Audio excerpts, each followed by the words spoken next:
It's free entry for people with disabilities, but you have to put a sticker on to identify that you're free. And she said that we have to put them on the forehead of people with disabilities just so we know that they're disabled.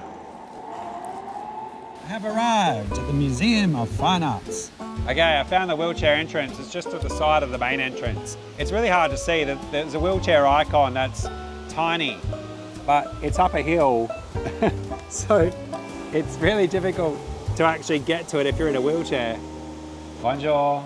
So I've entered into the museum, but the entry for wheelchairs is not overly accessible because you've got to get up a steep ramp, press an intercom button.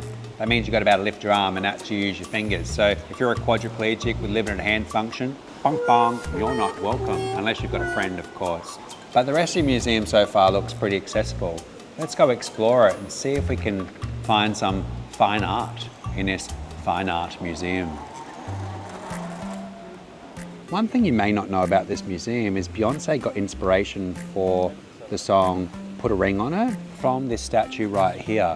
You'll notice that the shoulder comes up, left one comes down, head comes in, and then twist. It was this statue.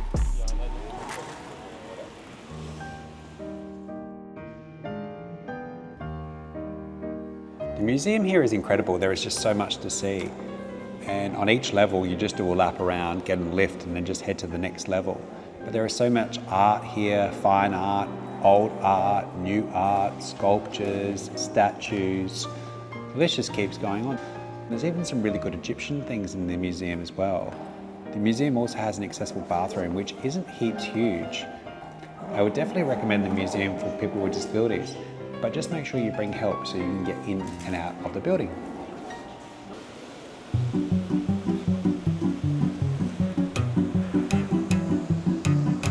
Au revoir.